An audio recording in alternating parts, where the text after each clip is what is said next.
আসসালামু আলাইকুম। আমন্ত্রণ বাংলাদেশের সংবাদে আপনাদের সাথে আছি নাজিয়াত শাহীন। শুরুতে বিআরবি কেবল সংবাদ শিরোনাম। দেশের স্থিতিশীলতা বিনষ্টে ক্যাম্পাসগুলো উত্তপ্ত ষড়যন্ত্র চলছে ওবায়দুল কাদেরের অভিযোগ। চন্দ্রিমা উদ্যানের কবরে জিয়ার মরদেহ নেই, আবারও বললেন মুক্তিযুদ্ধ বিষয়ক মন্ত্রী। গুম হওয়া ব্যক্তিদের অবিলম্বে পরিবারের কাছে ফিরিয়ে দেওয়ার দাবি মির্জা ফখরুলের। নিখোঁজদের ব্যাপারে তদন্ত কমিটি গঠনের দাবি বিশিষ্টজনদের। দেশে করোনায় আরও 94 মৃত্যু। 18 মাসে সব হারিয়ে নিঃস্ব বেসরকারি স্কুলে প্রায় 8 লাখ শিক্ষক। পেশা বদলে কেউ আলু বিক্রেতা, কেউ বা রং মিস্ত্রি। ডেঙ্গুতে আক্রান্ত হয়ে 24 ঘন্টায় হাসপাতালে ভর্তি 233 রোগী। শুধু ঢাকায় 213 জন। 50% রোগী ভর্তি হচ্ছেন বুকে পেটে পানি নিয়ে। পানি বাড়ছে উত্তর ও মধ্যাঞ্চলে বেশিরভাগ নদ নদীর। নতুন নতুন এলাকা প্লাবিত। বিশুদ্ধ পানি আর খাবারের অভাবে মানবেতর জীবন কাটাচ্ছেন লাখো মানুষ। দেখছিলেন বিআরবি কেবল সংবাদ শিরোনাম। এবারে বিস্তারিত। আওয়ামী লীগ সাধারণ সম্পাদক ওবায়দুল কাদের বলেছেন, দেশের স্থিতিশীলতা নষ্ট করতে বিএনপি নানামুখী অপতৎপরতা চালাচ্ছে। ক্যাম্পাসগুলোকে উত্তপ্ত করতে ষড়যন্ত্রের জাল বোনা হচ্ছে বলে মন্তব্য করেন। চন্দ্রিমা উদ্যানের কবরে জিয়ার লাশ থাকার প্রমাণ দিতে বিএনপিকে তাগিদ দেন তিনি। চন্দ্রিমা উদ্যানে জিয়াউর রহমানের লাশ নেই, আবারও দাবি করেছেন মুক্তিযুদ্ধ বিষয়ক মন্ত্রী আকম মোজাম্মেল হক। জাতীয় প্রেস ক্লাবে আলোচনা সভায় মুক্তিযুদ্ধ বিষয়ক মন্ত্রী আকম মোজাম্মেল হক আবারও বলেন, চন্দ্রিমা উদ্যানে জিয়াউর রহমানের লাশ নেই, প্রয়োজনে তা প্রমাণ করতে বিএনপিকে তাগিদ দেন তিনি। বিজ্ঞানকে আমরা কেউ অস্বীকার করতে পারি না। ডিএনএ টেস্ট করলে পাওয়া যাবে ওখানে। যদি কোনো কিছু থেকে থাকে ডিএনএ টেস্ট করে প্রমাণ করুন।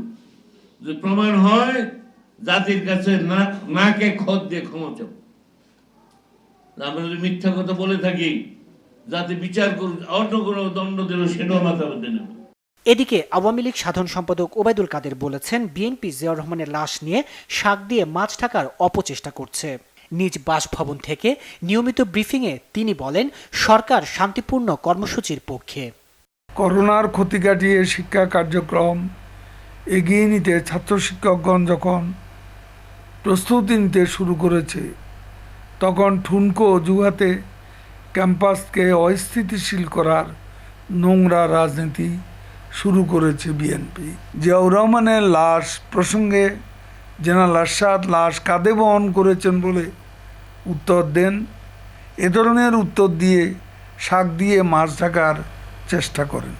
জেনারেল আরশাদ কফিন বহন করেছেন, কিন্তু ভেতরে জিয়ার লাশ আছে কিনা সেটা তো উনি কখনো বলেননি। পরে জন্মাষ্টমী উপলক্ষে ঢাকেশ্বরী মন্দিরে ভার্চুয়াল আলোচনায় ওবায়দুল কাদের বলেন, সাম্প্রদায়িক গোষ্ঠীর বিষদাঁত ভেঙে দেয়া হলেও তারা এখনো সক্রিয়। একটি সাম্প্রদায়িক গোষ্ঠী এদেশে হাজার বছরের ঐতিহ্যে আঘাত আনার অপচেষ্টা করে। আমি আপনাদের আশ্বস্ত করতে চাই, শেখ হাসিনা যতদিন আছেন তিনি আপনাদের সঙ্গে আছেন, আপনাদের কোনো ভয় নেই। এতে ভারতীয় হাইকমিশনার বিক্রম কুমার দোরাইস্বামী জানান, স্বাধীন বাংলাদেশের সমৃদ্ধি ও উন্নয়নে পাশে থাকবে ভারত। অন্যদিকে আওয়ামী লীগের যুগ্ম সাধারণ সম্পাদক মাহবুবুল আলম হানিফ বলেছেন, জিয়াউর রহমানের কবর নিয়ে মিথ্যাচার করছে বিএনপি। শোক দিবস উপলক্ষে মিরপুর থানা আওয়ামী লীগের খাদ্য সামগ্রী বিতরণ অনুষ্ঠানে তিনি কথা বলেন। মার্কিন গোয়েন্দা অধিদপ্তর থেকে রিপোর্ট দিয়েছিল, জিয়াউর রহমানের মৃত্যুর পর তাকে গান পাউডার দিয়ে চট্টগ্রামের রামুনিয়াতে পুড়িয়ে ফেলা হয়েছিল। কিন্তু শুধুমাত্র রাজনীতি করার জন্য এই মৃতদেহ নাটক করে তারা আজকে এইটাকে জিয়াউর রহমানের কবর বানিয়েছে। এদিকে পিআইবিতে শোক দিবসের ভার্চুয়াল আলোচনা অনুষ্ঠানে বঙ্গবন্ধু হত্যায় ষড়যন্ত্রকারীদের মুখোশ উন্মোচনে তদন্ত কমিশন গঠনের দাবি জানান তথ্য ও সম্প্রচার মন্ত্রী ডক্টর হাসান মাহমুদ। তাইমুর রশিদ, বাংলা ভিশন, ঢাকা। জাসদ সভাপতি হাসানুল হক ইনু বলছেন, বঙ্গবন্ধু হত্যার ষড়যন্ত্র বা পৃষ্ঠপোষকদের সাথে তার দলের কোনো সম্পর্ক নেই, বরং মোশতাক সরকারের বিরোধিতা করেছে জাসদ। ঢাকা মহানগর জাসদ আয়োজিত এক আলোচনায় তিনি এসব কথা বলেন। ইনু অভিযোগ করেন, বঙ্গবন্ধু হত্যাকাণ্ডের পর আওয়ামী লীগের অনেকেই মোশতাক সরকারে যোগ দিয়েছিলেন। বঙ্গবন্ধু সরকারের এমপিরা কেউ মোশতাক সরকারের বিরুদ্ধে বক্তব্য দেননি। তিনি বলেন, জাসদ মোশতাক সরকারের সাথে যোগ দেয়নি, বরং নির্যাতিত দল ছিল।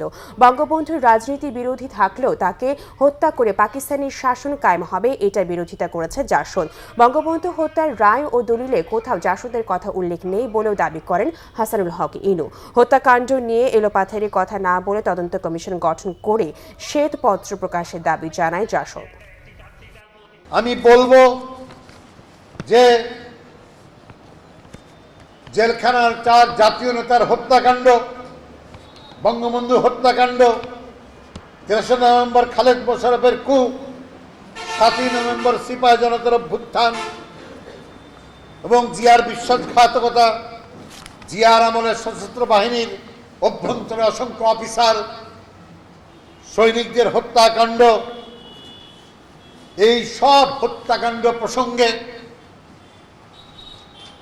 দেশবাসীর সামনে একটি জাতীয় তদন্ত কমিশন গঠন করে শ্বেতপত্র প্রকাশ করুন। অর্থাৎ বঙ্গবন্ধুর হত্যাকাণ্ড ও পূর্বাপার ঘটনাবলী নিয়ে এলোপাতাড়ি কথা না বলে সত্য উদ্ঘাটনে তদন্ত কমিশন গঠন করে শ্বেতপত্র প্রকাশ করুন।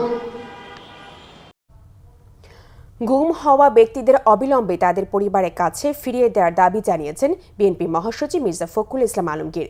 নইলে সরকারকে ইতিহাসের কাঠগড়ায় দাঁড়াতে হবে এবং জনগণের আদালতে এর বিচার হবে বলে মন্তব্য করেন তিনি।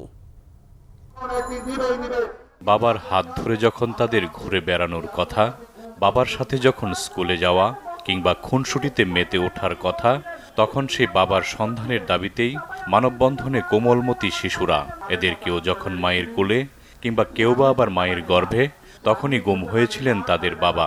জাতীয় প্রেসক্লাবে মানববন্ধনে এসে বাবাদের ফিরে পাবার আকুতি জানায় এসব শিশু। সবাই যখন সবার বাবার হাত ধরে হাঁটে তখন আমারও হাঁটতে ইচ্ছে করে, কিন্তু আমি পারি না। আপনাদের কাছে আমার একটা চাওয়া, আমার বাবাকে ফিরিয়ে দিন। আমার বাবা ছাড়া আমার ভালো লাগে না। আমার সবাই স্কুলে যায়, সবার বাবাকে নিয়ে আমি যেতে পারি না।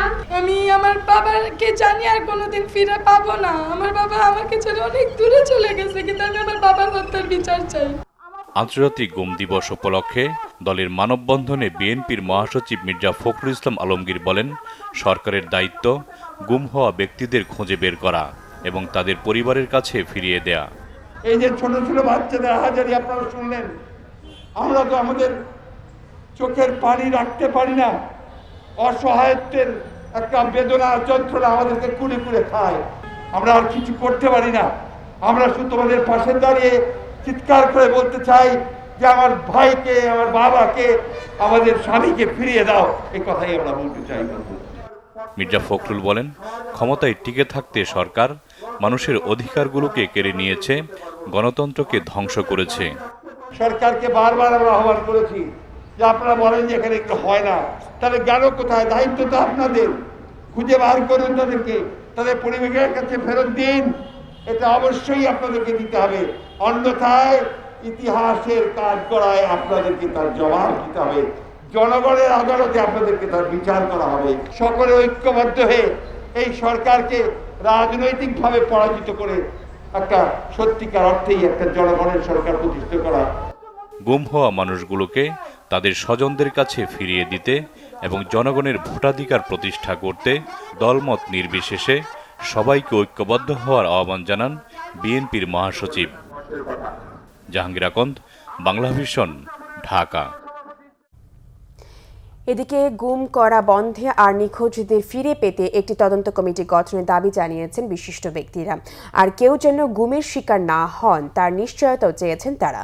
আর স্বজনদের দাবি তাদের আপনজনদের ফিরিয়ে দেওয়ার। আন্তর্জাতিক গুম দিবস উপলক্ষে মায়ের ডাক নামের সংগঠনের অনুষ্ঠানে এই দাবি জানানো হয়। প্রতিদিনই তো মনে হয় যে আমার বাবা আমার কাছে ফিরে আসবে। প্রতিদিন মনে হয় যে সকালে উঠে দেখবো আমার আব্বুকে পাওয়া গেছে। প্রতিদিন বাবার অপেক্ষায় থাকি।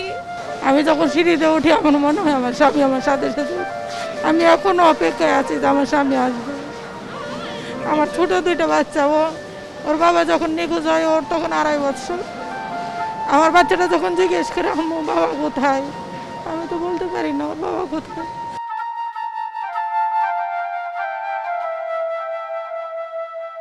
বিগত 1 দশক ধরে 30 আগস্ট এলেই স্বজন হারানোদের কান্নায় ভারী হয়ে ওঠে প্রেস ক্লাবের পরিবেশ। সোমবারও তার ব্যতিক্রম হয়নি। আপনজনদের ফিরে পেতে এ কান্না কবে শেষ হবে তাও জানা নেই স্বজনহারা এসব মানুষের। আমাদের কষ্টটা বুঝিও না, আমাদের কষ্টটা বুঝিও। খুব কঠিন কাজ না, খুব কঠিন কাজ না ওদের ফিরিয়ে দেওয়াটা সরকারের জন্য, খুব কঠিন না। ইচ্ছা করলে সরকার মনে ধরলেই পারে যে হ্যাঁ আমি ওদের ফিরিয়ে দেই, শুধুমাত্র ইচ্ছা। আন্তর্জাতিক গুম দিবসে মায়ের ডাক আয়োজিত আলোচনায় বিশিষ্টজনেরা বলেন, সভ্য সমাজে গুম চলতে পারে না, মেনেও নেওয়া যায় না। গুম হচ্ছে একটা ফৌজদারি অপরাধ। ফৌজদারি অপরাধে কোনো তামাদি বলে কিছু নাই। আপনারা মরে যাবেন, আপনাদের সন্তানরা হলে ওই বিচার চাইতে পারবে। আপনি বলতে পারেন যারা গুম করেছে তারাও তো মরে যাবে, বিচার চেয়ে লাভ কি? তারা মরে যাবে, কিন্তু তারা যে দায়ী ছিল তাদের পরিবার পরিজন চিরদিন এই কলঙ্ক অন্তত বহন করবে। ধারাবাহিকভাবে সমন্বিতভাবে এই গুমের ঘটনাগুলো ঘটছে এবং এই ঘটনাটি শুধুমাত্র আমাদের ভৌগোলিক সীমার মধ্যেই হচ্ছে না, এখন আন্তঃরাষ্ট্রীয় বিষয় হয়ে দাঁড়িয়েছে। গুমের ঘটনায় কারা দায়ী তা সরকারকেই খুঁজে বের করতে হবে বলে মনে করেন বক্তারা। আজকে এই জিনিসের অবসান প্রয়োজন। একটা কমিটি করে, তদন্ত কমিটি করে এটা পরিষ্কার করা হোক, জাতিকে তারা পরিষ্কারভাবে বলুক এই জাতীয় ঘটনার আর পুনরাবৃত্তি হবে না। তা না হলে আমরা মানুষ নই, আমরা কুকুর বিড়ালের অদম ব্যক্তি। এই রকম করে সমস্ত মানুষকে এক করেন, তারপরে একদিন সিদ্ধান্ত নেন আমরা প্রেস ক্লাব থেকে বের হব, রাস্তায় যাব, রাস্তায় বসে পড়ব, বলবো এই যে বসে আছি এই মানুষগুলোর খবর চাই, তাছাড়া এখান থেকে যাচ্ছি না। আলোচকরা বলেন, জাতিসংঘের মানবাধিকার বিষয়ক কমিটি গুম হওয়া 34 জনের তালিকা দিয়ে তাদের খোঁজ চেয়েছে। এতে বাংলাদেশের ভাবমূর্তি ক্ষুণ্ণ হয়েছে। আহমেদ সরোয়ার, বাংলা ভিশন, ঢাকা। বিএনপির প্রতিষ্ঠাতা ও সাবেক রাষ্ট্রপতি জিয়াউর রহমানকে নিয়ে যারা অসত্য বিভ্রান্তমূলক বক্তব্য দিচ্ছেন, জাতির সামনে তাদের ক্ষমা চাইতে হবে বলে মন্তব্য করেছেন বিএনপির মহাসচিব মির্জা ফখরুল ইসলাম আলমগীর। জন্মাষ্টমী উপলক্ষে এক ভার্চুয়াল আলোচনা সভায় বিএনপি মহাসচিব এই মন্তব্য করেন। আওয়ামী লীগের তথাকথিত মুক্তিযোদ্ধা বিষয়ক মন্ত্রণালয়ের মন্ত্রী তিনি আমাদের স্বাধীনতার ঘোষক শহীদ প্রেসিডেন্ট জিয়াউর রহমান সাহেব সম্পর্কে কটূক্তি করছেন, অন্যায় কটূক্তি করছেন। আমি খুব পরিষ্কার করে বলতে চাই যে আপনি মুক্তিযুদ্ধ করেছিলেন কিনা তা প্রমাণ করতে হবে। আপনি আজকে যে মন্ত্রণালয়ে মন্ত্রী হয়েছেন, এই মন্ত্রণালয় সৃষ্টি করেছিলেন দেশনেত্রী বেগম খালেদা জিয়া, বিএনপি সৃষ্টি করেছিল। আজকে মুক্তিযোদ্ধাদের আপনি অপমান করছেন, তার জন্য আপনাকে অবশ্যই জাতির সামনে জবাবদিহি করতে হবে। সোমবার সকাল পর্যন্ত গত 24 ঘন্টায় ডেঙ্গুতে আক্রান্ত হয়ে 233 জন রোগী হাসপাতালে ভর্তি হয়েছেন। এর মধ্যে ঢাকায় আক্রান্ত হয়েছে 213 জন। এই রোগে আগস্ট মাসে 30 দিনে মারা গেছেন 30 জন। চিকিৎসকরা বলছেন, ডেঙ্গুর নতুন ধরন ডেনভি-3 এর কারণে 50% রোগী বুকে ও পেটে পানি নিয়ে হাসপাতালে ভর্তি হচ্ছেন। দ্রুত প্ল্যাটিলেট কমে যাচ্ছে রোগীর শরীরে। বুলবুল হোসেন একটি ব্যাংকের নিরাপত্তা কর্মী। ডেঙ্গুতে আক্রান্ত হয়ে হাসপাতালে ভর্তি হওয়ার পর পরীক্ষায় ধরা পড়ে তার পেটে ও বুকে পানি জমেছে। প্লাটিলেট কমে দাঁড়িয়েছে 35,000-এ। তার আলট্রাসাউন্ড করেছিলাম, পরে দেখা গেছে যে বুকে আর পেটে পানি আসছে। এটা আলট্রাসাউন্ড পরে ধরা গেছে আর কি, কিন্তু আগে বোঝা যায়নি এটা। রাজধানীতে সবচেয়ে বেশি ডেঙ্গু রোগী ভর্তি হচ্ছে পুরান ঢাকার মিডফোর্ড হাসপাতালে। বর্তমানে 179 জন ডেঙ্গু রোগী চিকিৎসাধীন রয়েছে, এর মধ্যে শিশু 40 জন। গড়ে প্রতিদিন 40 থেকে 50 জন রোগী ভর্তি হচ্ছে এই হাসপাতালে। বেশিরভাগ রোগী প্রচণ্ড জ্বর নিয়ে ভর্তি হলেও অনেকের ইন্টারনাল ব্লিডিংও হচ্ছে। আমার প্লাটিলেট অনেক কম আসছে, তখন আমি ডাক্তার দেখাইছি, মেডিসিনের ডাক্তার, উনি কনফার্ম করছে যে আমার ডেঙ্গু হয়েছে। রক্ত পরীক্ষা করলাম 1,38,000, ওইখান থেকে কমে গেল 34,000। এইটা দেখে ডাক্তার বলতেছে বাসায় রাখলে রাত্রে খিচুড়ি উঠতে পারে। রাত্রে বমি হয়েছে, আজ সকাল থেকে জ্বর কম আছে। এবছর ডেঙ্গুর নতুন ধরন ডেনভি-3 এর কারণে আক্রান্তদের দ্রুত প্লাটিলেট কমে যাচ্ছে, যা আগে ধীরগতিতে নামতো। এ কারণে রোগীর মৃত্যু ঝুঁকিও বেড়ে যাচ্ছে। 100 জন ডেঙ্গু রোগীর মধ্যে কমপক্ষে 50 জন রোগী বিভিন্ন ধরনের কমপ্লিকেশন নিয়ে আসতেছে। দ্বিতীয় দিন বা তৃতীয় দিনে অনেক রোগী খারাপ হয়ে যাচ্ছে, প্লেটলেট কাউন্ট কমে যাচ্ছে, ব্লিডিং নিয়ে আসতেছে, অথবা পেটে পানি নিয়ে আসতেছে, বুকে পানি নিয়ে আসতেছে। কেউ ডেঙ্গু আক্রান্ত হলে চিকিৎসকের পরামর্শ ছাড়া স্যালাইন দেওয়া থেকে বিরত থাকার অনুরোধ চিকিৎসকদের। দীপন দেওয়ান, বাংলা ভিশন, ঢাকা। অবশেষে না ফেরার দেশে চলে গেলেন বিমান বাংলাদেশ এয়ারলাইন্সের পাইলট ক্যাপ্টেন নওশাদ আতাউল কাইয়ুম। ইন্নানিল্লাহি ওয়া ইন্নানিল্লাহি রাজিউন। উড়ন্ত বিমানে অসুস্থ হয়ে পড়ার পরও অপর এক সহকর্মীর সহযোগিতায় নিরাপদে বিমান অবতরণ করিয়ে গত 3 দিন ধরে আলোচনায় ছিলেন এই বৈমানিক। তার মৃত্যুতে শোক জানিয়েছেন প্রধানমন্ত্রী শেখ হাসিনা। ভারতের নাগপুরের কিংসওয়ে হাসপাতালে থেকে তার মরদেহ দেশে আনার প্রক্রিয়া চলছে। উড়োজাহাজে 124 জন যাত্রী, বেশিরভাগেরই চোখে মুখে দেশে ফেরার উচ্ছ্বাস। 27 আগস্ট ওমানের রাজধানী মাস্কট থেকে যাত্রা শুরুর পর তখনও কেউ বুঝতে পারেননি কি বিপত্তি ঘটতে যাচ্ছে মাঝ আকাশে। বিমানটি তখন ভারতের নাগপুরের আকাশে। হঠাৎ করেই নিথর হয়ে পড়েন পাইলট ক্যাপ্টেন নওশাদ আতাউল কাইয়ুম। কিন্তু তিনি বিমানের নিয়ন্ত্রণ তুলে দেন কো পাইলটের কাছে। ভারতের নাগপুরের ডক্টর বাবা সাহেব আম্বেদকর আন্তর্জাতিক বিমানবন্দরে জরুরি অবতরণ করান তার ওই সহকর্মী। ক্যাপ্টেন নওশাদকে ভর্তি করা হয় সেখানকার কিংসওয়ে হাসপাতালে। হাসপাতালের নিবিড় পরিচর্যা কেন্দ্রে কোমায় চলে যান তিনি। আর সোমবার তিনি হার মানেন মৃত্যুর কাছে। ক্যাপ্টেন নওশাদের দক্ষতায় এর আগে 2016 সালের 22 ডিসেম্বর বেঁচে ছিল যাত্রী ক্রু সহ 150 জন মানুষের প্রাণ। সেবার ওমান থেকে চট্টগ্রামের উদ্দেশ্যে আসছিল বাংলাদেশ বিমানের বোয়িং 737-800 উড়োজাহাজটি। মাঝ আকাশে বিকট শব্দে ফেটে যায় চাকা। মাইক্রোফোনে যাত্রীদের আতঙ্কিত না হবার আহ্বান জানান ক্যাপ্টেন নওশাদ। 5 ঘন্টা পথ পাড়ি দিয়ে জরুরি অবতরণ করান ঢাকায়। দুঃসহ অভিযাত্রার স্বীকৃতিও মিলেছে ক্যাপ্টেনের। বৈমানিকদের আন্তর্জাতিক সংস্থা international federation of airlines pilot অ্যাসোসিয়েশনের প্রশংসাপত্র পেয়েছেন 40 বছর বয়সী এই বৈমানিক।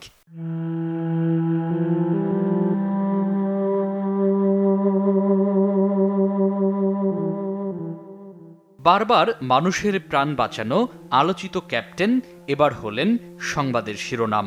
তিনি চিরতরে চলে গেলেন না ফেরার দেশে।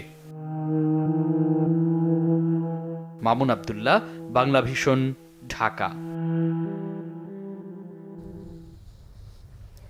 দেশের উত্তর ও মধ্যাঞ্চলের বেশিরভাগ নদ নদীর পানি এখনো বাড়ছে। দীর্ঘ হচ্ছে বন্যার্তদের দুর্ভোগ। বিভিন্ন জেলায় প্লাবিত হয়েছে নতুন নতুন এলাকা। সিরাজগঞ্জে যমুনার পানি বিপদসীমার উপর দিয়ে বইছে। অভ্যন্তরীণ নদ নদীর পানিও বেড়ে যাওয়ায় পানিবন্দী সিরাজগঞ্জ সদর, গাজীপুর, বেলকুচি, শাহজাদপুর উপজেলার লক্ষাধিক মানুষ বিশুদ্ধ পানি ও খাবার সংকটে মানবেতর দিন কাটছে তাদের। খাওয়া দাওয়ার তো প্রবলেম হয়েছেই, মনে করেন খাওয়া দাওয়া তো নাই খাওয়া চলে আর কি। কিন্তু মনে করেন রান্না বাড়ি পাক শাক করা খুব জুলুম, পোলাপান না খুব কষ্ট দুঃখ এরকম বাস করতেছি। কি করবো, সেখানে চাইছি এনে খাইতেছি, তাও পাইতেছি না। কুড়িগ্রামের বন্যা পরিস্থিতির আরও অবনতি হয়েছে। ধরলা ও ব্রহ্মপুত্রের পানি বইছে বিপদসীমার উপর দিয়ে। নদী তীরবর্তী 2 শতাধিক চর ও দ্বীপচর তলিয়ে গেছে। পানিবন্দী 50,000 মানুষ। জেলার প্রায় 14,000 হেক্টর জমির আমন ক্ষেত ক্ষতিগ্রস্ত হয়েছে। পানি উঠলে আমার থাকা অসুবিধে, আবার আমি যে পরে যা থাকবো আপনার চালান পাতবো তাও উঠে নেই আমার। পানিতে আমার তো জীবন বাঁচে না, পানিটা নিয়ে দেন না কেমন হয়ে আছে। গাইবান্ধায় যমুনা ও ব্রহ্মপুত্রের পানিও বিপদসীমার উপরে। হুমকির মুখে ফুলছড়ি নীলকুঠি আশ্রয়ন প্রকল্প। ডুবে গেছে রাস্তাঘাট ও 2টি ব্রিজ সহ আশ্রয়ন প্রকল্পের চারপাশ। রাস্তাটা গোটালটা গেছে ভাঙ্গি যাওয়ার কারণে এখন নৌকা দিয়ে চলাচল করা হচ্ছে। কষ্ট নৌকা ভাড়া দিয়ে যাওয়া আসা করা লাগে। নৌকা ভাড়া 10 টাকা করে দেওয়া লাগে নৌকা ভাড়া। টাঙ্গাইলে যমুনা, ধলেশ্বর ও ঝিনাই সহ অন্যান্য শাখা নদীর পানি বাড়ছেই। বিভিন্ন উপজেলার নতুন নতুন এলাকা প্লাবিত হয়েছে। ঘরবাড়ি ছেড়ে উঁচু স্থানে আশ্রয় নিয়েছে দুর্গতরা। শর্মিলা কেয়া, বাংলা ভিশন, নিউজ ডেস্ক। আজ শুভ জন্মাষ্টমী। হিন্দু ধর্মাবলম্বীদের ভগবান শ্রীকৃষ্ণের জন্মদিন। হিন্দু পুরাণ মতে প্রায় ৫,৫০০ বছর আগে ভাদ্র মাসের কৃষ্ণপক্ষের অষ্টমী তিথিতে ধরাধামে আবির্ভূত হন শ্রীকৃষ্ণ। নানা আয়োজনে দিনটি পালন করছেন সনাতন ধর্মাবলম্বীরা। সনাতন ধর্মাবলম্বীদের বিশ্বাস, পাশবিক শক্তির ন্যায়নীতি, সত্য, সুন্দরকে গ্রাস করার চরম মুহূর্তে পৃথিবীতে আসেন শ্রীকৃষ্ণ। সেই অশুভ শক্তিকে দমন করে মানবজাতির কল্যাণ এবং ন্যায়নীতি প্রতিষ্ঠার মহাবতার তিনি। করোনা সংকটে এবছর শ্রীকৃষ্ণের জন্মদিনের সীমিত আয়োজন, নেই শোভাযাত্রা, মিছিল ও সমাবেশ। তবে স্বাস্থ্যবিধি মেনে মন্দির প্রাঙ্গণে কৃষ্ণ পূজা সহ অন্যান্য আচারবিধি পালন করা হয়। এবছর আমরা ভক্তদেরকে বলেছি তারা যেন এই শোভাযাত্রা না করে, বেদনা থাকবে অবশ্যই। আমি আবারও বলছি, জীবন আগে, তারপরে ধর্ম কর্ম। মহানগর সার্বজনীন পূজা উদযাপন কমিটির কেন্দ্রীয় জন্মাষ্টমী উৎসবে ঢাকেশ্বরী জাতীয় মন্দির মেলাঙ্গনে স্বাস্থ্যবিধি মেনে সকাল ৮টায় গীতাযজ্ঞ হয়। যখনই আমাদের মধ্যে অকল্যাণ নেমে আসে, অমঙ্গল নেমে আসে, এই করোনা ভাইরাসের মতো এরকম আসুরিক শক্তির প্রকাশ ঘটে, তখনই আমরা ভগবানের কাছে প্রার্থনা জানাই যে তিনি যেন আবার এসে আমাদের এই ধরার ভারকে তিনি হরণ করেন। শ্রীকৃষ্ণের কাছে সমাজে অকৃত্রিম ভালোবাসা আর সম্প্রীতির আরাধনা ভক্তদের। সারা পৃথিবীর মানুষজন শান্তি লাভ করুক এবং এই করোনা থেকে মুক্তি পাক এবং দেশে দেশে হানাহানিদের সন্ত্রাসী কার্যক্রম এটাও মুক্ত হোক, এই প্রার্থনা আমরা ভগবান শ্রীকৃষ্ণের চরণে প্রার্থনা করব। সবাই সুস্থ থাকুক, ভালো থাকুক, আমাদের এই গীতা পাঠ দিয়ে আমরা সবার এই শান্তি কামনা করি। করোনা মহামারীর প্রকোপ থেকে খুব দ্রুত ভগবান আমাদেরকে রক্ষা করুক, ঈশ্বরের কাছে এই প্রার্থনা। প্রার্থনা, কীর্তন, গীতাযজ্ঞ সহ আয়োজনের কমতি ছিল না রাজধানীর অন্যান্য মন্দিরেও। শিহাব হোসেন, বাংলা ভিশন, ঢাকা। প্রাণ ফিরে পেতে শুরু করেছে দখল, দূষণ আর বর্জ্যে মরতে বসা কর্ণফুলী নদী। চট্টগ্রাম বন্দর কর্তৃপক্ষ ৩০২ কোটি টাকা ব্যয়ে ক্যাপিটাল ড্রেজিং এর কাজ চালু রাখায় পরিস্থিতির বেশ উন্নতি হয়েছে। তবে মহানগরীর ৩৬টি খাল ও নালা দিয়ে প্রতিদিন ২,২০০ টন বর্জ্য পড়া ঠেকানো না গেলে কর্ণফুলী এবং বন্দরের কার্যক্রম হুমকির মুখে পড়তে পারে বলে আশঙ্কা বিশেষজ্ঞদের। কর্ণফুলীর বহমান স্রোতধারায় জোয়ার ভাটার উপর নির্ভরশীল চট্টগ্রাম বন্দর। ১৯৯০ সালের পর আর ক্যাপিটাল ড্রেজিং না হওয়ায় পলি জমে নাব্য হারায় কর্ণফুলী। বন্দর চ্যানেলের নাব্য রক্ষায় ২০১১ সালে ২৩০ কোটি টাকা ব্যয়ে ক্যাপিটাল ড্রেজিং এর কাজ শুরু করেছিল কর্তৃপক্ষ। কিন্তু কাজের মাঝপথে উধাও হয়ে যায় Malaysian maritime and dredging corporation. প্রতিদিন মহানগরীর ৩৬টি খাল ও নালা দিয়ে ২,২০০ টন বর্জ্য পড়া থেমে থাকেনি। পলিথিন, বোতল, কাপড় সহ অন্যান্য পদার্থের ২ থেকে ৭ মিটার কঠিন বর্জ্যের শক্ত স্তর জমে নদীর তলদেশে। তাই আবার ক্যাপিটাল ড্রেজিং এর উদ্যোগ নেয় কর্তৃপক্ষ। পার ডে ১০,০০০ কিউবিক মাটি উত্তোলন করে। সেক্ষেত্রে আমাদের এই ড্রেজারটা দেখা গেছে এখানে আমরা এই প্রতিবন্ধকতাতে আমরা মাত্র ২,০০০-৩,০০০ মাটি কাটতে পারতেছি। এর একটা প্রতিবন্ধকতাই হচ্ছে পলিথিন, গার্বেজ, ময়লা, ডুবোজাহাজ, গাছ। নানা প্রতিবন্ধকতার কারণে ক্যাপিটাল ড্রেজিং এর কাজের গতি বাড়ানো যাচ্ছে না জানালেন ঠিকাদারের প্রতিনিধি। 3টা ড্রেজার আছে, 3টার মধ্যে 2টা ড্রেজার চলছে, একটা বসে আছে। এর কারণ হলো কাজের স্কোপ নাই, অর্থাৎ এই মাটিটা যেখানে ড্রেজিং করে ফেলবে ওই জায়গা লিমিটেড। বাকুলিয়া চরে আগে মাল ফেলতো, ওখানে বন্ধ রাখছে। এদিকে বন্দর ব্যবহারকারীরা বলছেন কর্ণফুলী নদীতে বর্জ্য পড়া বন্ধ না করলে কোনো সুফল আসবে না। ক্যাপিটাল ড্রেজিং দ্রুত গতিতে এগিয়ে যাচ্ছে, কিন্তু এই পলিথিনের আবারও স্তর পড়ে যাবে। এই পলিথিন স্তরকে রোধ করতে গেলে আসলে বর্জ্য ব্যবস্থাপনার দিকে ব্যাপকভাবে জোর দিতে হবে, তাহলে কিন্তু কর্ণফুলীকে বাঁচানো সম্ভব না। নদীর তলদেশে প্লাস্টিক সহ নানা কঠিন বর্জ্যের শক্ত স্তর অপসারণে দরকার হয়েছে গ্রেবের। আমরা গ্র্যাব ড্রেজার দিয়ে ব্যবস্থা করেছি এবং সেটা আমাদেরকে মন্ত্রণালয় অনুমোদন দিয়েছে, সেই দিয়ে আমরা এখন কাজ করছি এবং অনেক সফলতা অর্জন করতে পারছি। কিন্তু কথা হলো যেটা বন্ধ করতে হবে, এটার যে ইনটেকটা বন্ধ করতে হবে, যেটা আসছে সোর্সটা বন্ধ করতে হবে। সোর্স হলো আমাদের এই যে 18টা খাল। এই প্রকল্পের আওতায় সদরঘাট থেকে বাকুলিয়ার চর পর্যন্ত 4.5 কিলোমিটার এলাকার 51 লাখ ঘনমিটার পলি অপসারণ করা হবে। এরই মধ্যে 30 লাখ ঘনমিটার পলি অপসারিত হওয়ায় কিছুটা প্রাণ পেয়েছে Karnaphuli. Bangla vision news desk. উন্নয়ন কাজে আর্থিক স্বচ্ছতা নিশ্চিতের তাগিদ দিয়েছেন শিক্ষামন্ত্রী doctor Dipu Moni. The Institute of Chartered Accountants বাংলাদেশের এক ভার্চুয়াল অনুষ্ঠানে প্রধান অতিথির বক্তব্যে তিনি একথা বলেন। শিক্ষামন্ত্রী বলেন, প্রতিটি কাজে স্বচ্ছতা ও জবাবদিহিতা নিশ্চিত করতে হবে, তবেই সুফল মিলবে। বলেন, ভবিষ্যৎ প্রজন্মকে জ্ঞানে দক্ষতায় সঠিক মানসিকতায় গড়ে তুলতে হবে। শিক্ষকদের প্রশিক্ষণ ও দক্ষতা বাড়ানোর ওপরও জোর দেন তিনি। ভার্চুয়াল অনুষ্ঠানে আরও বক্তব্য রাখেন the Institute of Chartered Accountants বাংলাদেশের সভাপতি মাহমুদুল হাসান খসরু ও সহসভাপতি মারিয়া হাওলাদার।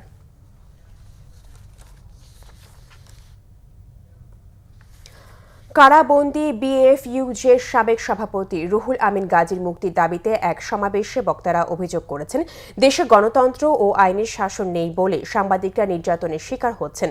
সকালে জাতীয় প্রেস ক্লাবের সামনের সড়কে ঢাকা সাংবাদিক ইউনিয়ন ডিইউজে একাংশের আয়োজনে বক্তারা এসব কথা বলেন।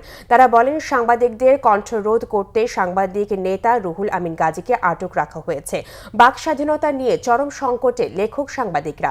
বক্তারা বলেন, দেশে শোষণ, নির্যাতন, নিপীড়ন ও লুটপাটের রাজত্ব তৈরি হয়েছে, ফলে বসবাসে অযোগ্য হয়ে পড়েছে দেশ। দেশের বর্তমান অবস্থায় শুধু সাংবাদিক নয়, গণতন্ত্রকামী সকল মানুষকে সরকারের বিরুদ্ধে ঐক্যবদ্ধ প্রতিরোধ গড়ে তোলার বিকল্প নেই। ডিওএইচের সভাপতি কাদের গনি চৌধুরীর সভাপতি সমাবেশে বক্তব্য রাখেন বিএনপি সিনিয়র যুগ্ম মহাসচিব রুহুল কবির রিজভী সহ সাংবাদিক নেতারা। ১.৫ বছর পর ১ সেপ্টেম্বর থেকে সুন্দরবনে ঢোকার সুযোগ পাচ্ছেন পর্যটকরা।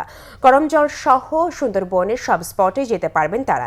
একই সঙ্গে সুন্দরবনে বনজ সম্পদ আহরণে পাস পারমিটও দেওয়া হবে। বিষয়গুলো নিশ্চিত করেছেন সুন্দরবন পশ্চিম বন বিভাগের কর্মকর্তা ডক্টর আবু নাসের মোহাম্মদ মহসিন। তিনি আরও জানিয়েছেন, সোমবার স্থানীয় কর্মকর্তাদের সঙ্গে সভায় ১ সেপ্টেম্বর থেকে সুন্দরবনে পর্যটকদের প্রবেশের অনুমতি দেওয়ার সিদ্ধান্ত হয়। তবে একটি লঞ্চে ৭৫ জনের বেশি যাতায়াত করতে পারবেন না বলেও জানিয়েছেন তিনি। ১৯ আগস্ট থেকে দেশের সব পর্যটন স্পট খুলে দেওয়া হলে সুন্দরবন বন্ধ রয়েছে।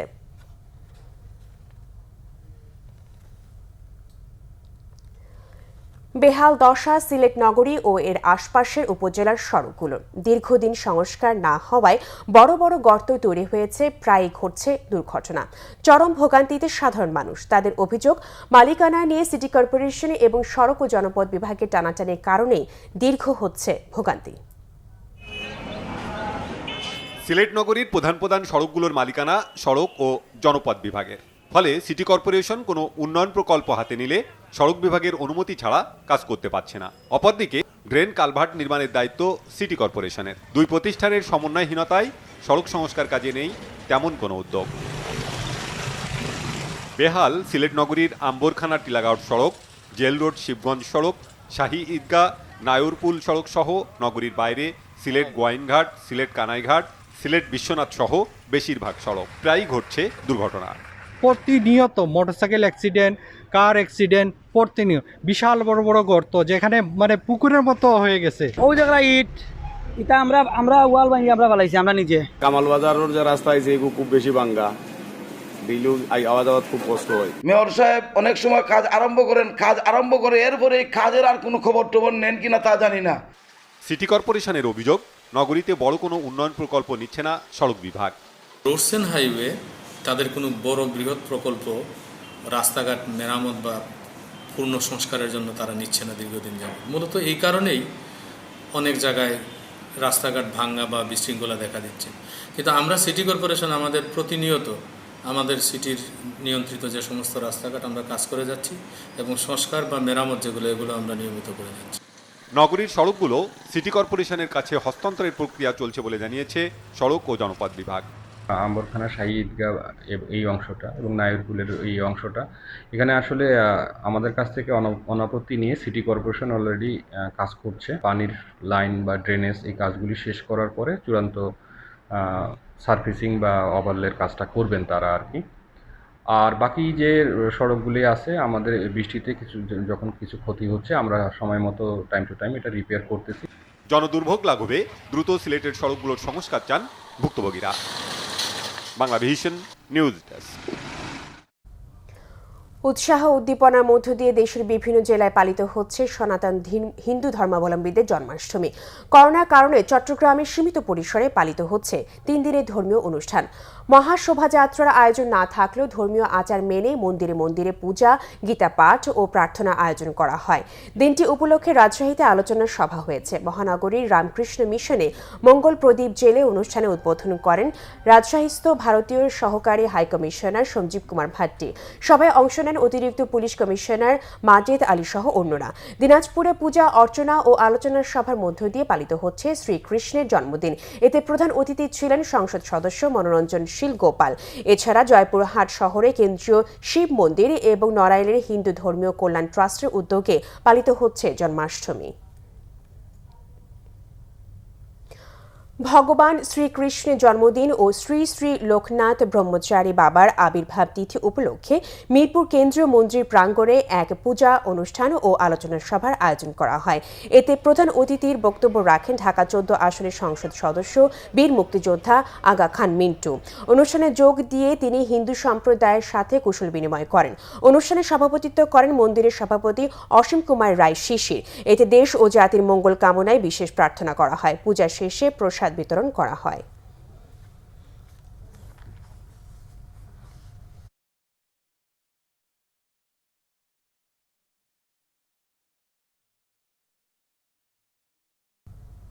সংবাদ শেষ করব বিআরবি কেবল শিরোনামগুলো আরেকবার জানিয়ে। দেশের স্থিতিশীলতা বিনষ্টে ক্যাম্পাসগুলো উত্তপ্তের ষড়যন্ত্র চলছে ওবায়দুল কাদেরের অভিযোগ। চন্দ্রিমা উদ্যানের কবরে জিয়ার মরদেহ নেই, আবারও বললেন মুক্তিযুদ্ধ বিষয়ক মন্ত্রী। গুম হওয়া ব্যক্তিদের অবিলম্বে পরিবারের কাছে ফিরিয়ে দেওয়ার দাবি মির্জা ফখরুলের। নিখোঁজদের ব্যাপারে তদন্ত কমিটি গঠনের দাবি বিশিষ্টজনদের। করোনায় দেশে আরও 94 মৃত্যু। 18 মাসের ভয়াবহ ছোবলে নিঃস্ব বেসরকারি স্কুলে প্রায় 8 লাখ শিক্ষক। পেশা বদলে কেউ আলু বিক্রেতা, কেউ বা রং মিস্ত্রি। ডেঙ্গুতে আক্রান্ত হয়ে 24 ঘন্টায় হাসপাতালে ভর্তি 233 রোগী। শুধু ঢাকায় 213 জন। 50% রোগী ভর্তি হচ্ছেন বুকে পেটে পানি নিয়ে। পানি বাড়ছে উত্তর ও মধ্যাঞ্চলের বেশিরভাগ নদ নদী। নতুন নতুন এলাকা প্লাবিত। বিশুদ্ধ পানি আর খাবারের অভাবে মানবেতর জীবন কাটাচ্ছে লাখো মানুষ। এই ছিল এখনকার মতো। পরের সংবাদ রাত 1টায় দেখার আমন্ত্রণ রইল। এছাড়া বাংলাভিশন সংবাদ এবং সংবাদ সংশ্লিষ্ট অনুষ্ঠান দেখতে ভিজিট করুন www.bbnews24.com ও facebook.com/banglavisionnews এবং সাবস্ক্রাইব করুন youtube.com/banglavisionnews। এতক্ষণ সাথে থাকার জন্য ধন্যবাদ সবাইকে।